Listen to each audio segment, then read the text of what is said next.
नमस्कार, प्रणाम, सलाम। मैं हूं जैकी श्रॉफ और आप लहरें देख रहे हैं। लहरें के सभी देखने वाले सुनने वालों को मेरी तरफ से बहुत बहुत प्यार और बस ऑन मत मारो। हमारे साथ एक ऐसे अभिनेता हैं जो हर बार एक नए किरदार के साथ हर एक पिक्चर में नजर आते हैं। जी हाँ, हम बात कर रहे हैं जैकी श्रॉफ जी की, जो बहुत जल्दी भगवान के रोल में नजर आने वाले हैं। तो आइए उन्हीं से जानते हैं कि कैसा महसूस कर रहे हैं। जैकी जी, कैसा महसूस कर रहे हैं भगवान के रोल में आकर?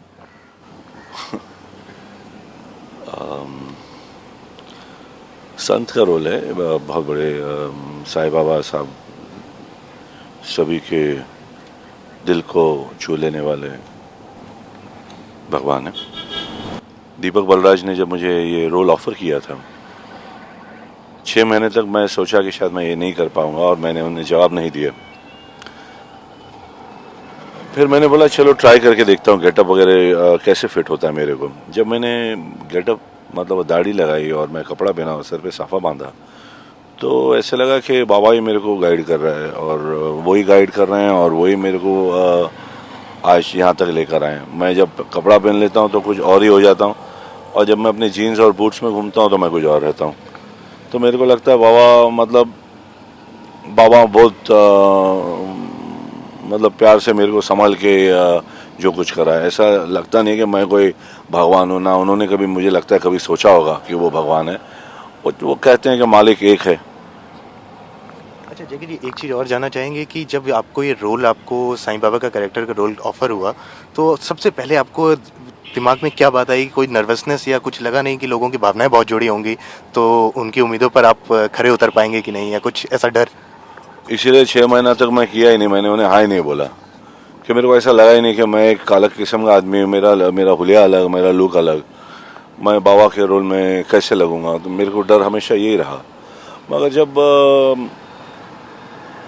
जैसे मैंने कहा, जैसे मैंने गेटअप उनका वो दाढ़ी और साफा बांधा, तो मेरे को ऐसा लगा कि शायद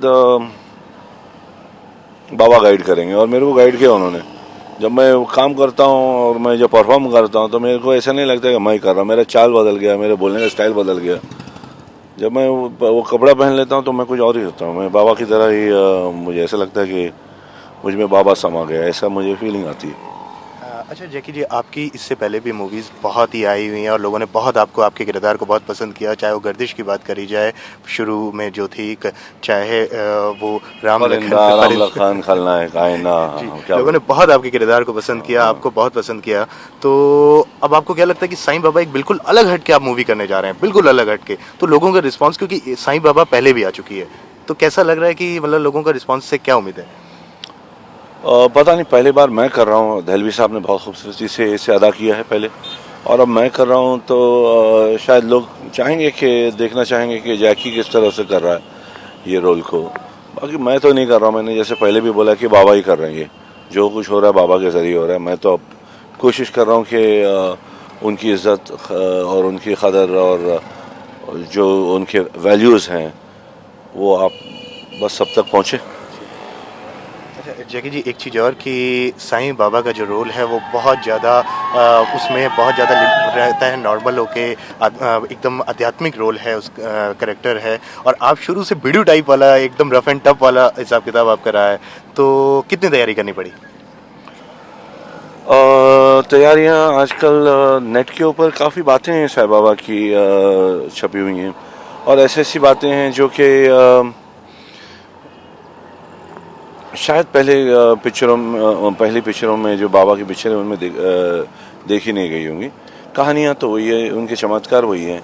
उनका उनका एक स्टाइल था बोलने का, शायद वो तो हम किसी को पता ही नहीं है। हमने तो कभी सुना ही नहीं है बाबा को, ना दहलवी साहब ने ना मैंने। मगर हम दोनों का अलग ही पैटर्न होगा, स्पीच स्टाइल अलग होगा, दूसरा चलने का स्टाइल अलग होगा हम दोनों का। उनका ये था कि उनको गुस्सा बहुत आता था, कोई झूठ बात करते हैं या कोई ऐसी उल्टी सीधी, तो वो सारी बातें थोड़ा सा गर्म दिमाग मैंने रखा है। बच्चों से बहुत प्यार, उनको सूफी गाने, उनको कव्वाली, उनको भजन सुनने का दिन में 2 बार आता था, वो रखा हूँ मैं। तो उनकी कुछ कुछ ऐसी बातें हैं जो इसमें अलग होगी। अच्छा, इसके अलावा आपकी और भी पिक्चर्स आ रही हैं और भी फिल्में आ रही हैं जो बिल्कुल अलग किरदार है जो आपका, तो उसके बारे में हमारे व्यूअर्स को कुछ बताएंगे? एक चेहरे हैं जो कि मर्डर मिस्ट्री सस्पेंस है, एक थोड़ी लाइफ थोड़ा मैजिक, एक है किसान जिसमें मैं सरदार बना हूँ, और रहने के लिए। अच्छा, आप पुणे रहने के लिए गए साहब।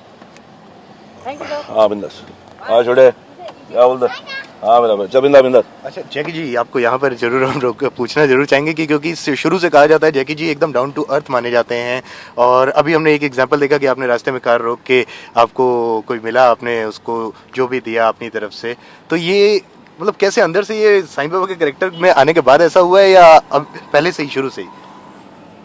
ये तो मेरी माँ का शायद माँ ने हमेशा कहा है कि जितना दोगे उतना पाओगे, तो माँ की बातें याद है। और ये लड़के, हाँ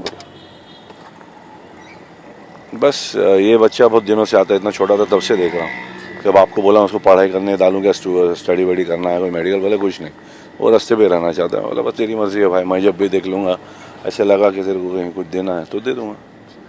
बाकी बाबा बच्चों से प्यार करता था, मैं बच्चों से प्यार करता हूँ। तो आशा करते हैं कि आप ऐसे ही लोगों की मदद, जैसा कि आपके लिए फेमस है ये बात कि आप लोगों की मदद करते हैं, चैरिटी की जहां बात आती है आप आगे बढ़कर आते हैं। तो कुल मिलाकर अगर कहा जाए तो फिल्म इंडस्ट्री में अगर कभी चैरिटी की बात करनी जाती है, जैसा कि अभी एक हाल ही में कुछ अभी मामला आया है कि स्मोकिंग को लेकर, स्मोकिंग की जनरेशन जो है वो बिगड़ रही है, उसको रोकने के लिए कहा गया है, तो उनको कोई सजेशन देना चाहेंगे इस मौके पर आप? क्योंकि कल वर्ल्ड नो टोबैको डे भी था, तो अगर आप उनसे अपील करें तो शायद वो आपकी बात सुने। समझदार हैं, अगर वो लोग समझदार है तो नहीं पियेंगे। अपने आप को अगर मारना ही चाहते हैं, सड़के मरना ही चाहते तो पियेंगे।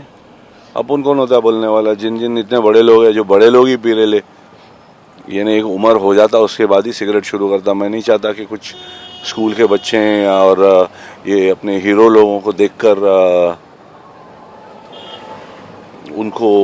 उनका स्टाइल कॉपी करें। मैं चाहता हूं कि उन्हें ना देखें और उनकी अच्छी चीज़ों, उनकी अच्छी बातों को समझे। राम को देखे, लखन को क्यों देख रहा है भाई? तो मेरा मतलब ये है कि पीने वाले पी रहे, मना कर नहीं सकते किसी को, मगर अपने अपब्रिंगिंग के ऊपर है, अपने माता पिता ने अपने को क्या सिखाया है, अपने हेल्थ के बारे में अपन क्या जानते हैं, उसके ऊपर है। मैं चाहूँगा कि आजकल के बच्चे सिगरेट ना पिएं, हेल्थ पे ज़्यादा ध्यान रखें, स्पोर्ट्स पे ज़्यादा ध्यान रखें, मगर अपन कोई लेक्चर देने वाले लोग में से नहीं है। तुम्हारे दिल में आता है तो तुमको सड़के मारना है, मरो। मैं कौन होता बोलने वाला? मैं यही बोलूँगा बड़ू समझदार है, पहले तो हॉर्न बंद मारो। सबसे बड़ा काम तो हॉर्न मार मार के वाट लगा दिए पूरे मुंबई शहर के अंदर। ऐसा लगता है कि हॉर्न, नया नया हॉर्न आ गया, बोले मारो बिंदास मारते हो। अक्ल नहीं उन लोगों के, उनका भेजा सब खराब, साउंड पोल्यूशन सबसे बेकार, स्मोकिंग डेफिनेटली बेकार। बाकी छोटों को संभालो, बड़ों की इज्जत करो और अपनी ज़िंदगी आगे करो। चलिए, उम्मीद करते हैं आपका नया जो अवतार है लोगों तक पहुंचे और जो आपके फैंस हैं अक्ल नहीं करोगे, हॉर्न मारने से कोई हटता थोड़ी है। चलिए, आशा करते हैं कि आपके ये जो आपने एक सजेशन दिया है, एक जो भगवान के रोल में आकर उन्होंने आपने उन तक एक जो मैसेज दिया वो उन तक पहुंचे, और फैंस जैसी उम्मीद करते हैं आप उनकी उम्मीदों पर खरे उतरें। लहरे से बात करने के लिए बहुत बहुत शुक्रिया। मैं आपका भी बहुत बहुत शुक्रिया पुनीत साहब, और मैंने कई दिनों से कोशिश की कि आपका इंटरव्यू कर दूं, मगर मौका ही नहीं मिला। बिज़ी रहें, आप बिज़ी रहें, आपको बुलाया भी था, मगर आज मिला। और इस तरह से शायद आपने कभी इंटरव्यू भी नहीं लिया होगा गाड़ी में चलते फिरते। आपको ऑल द बेस्ट, आपको भी शुक्रिया। Thank you very much sir.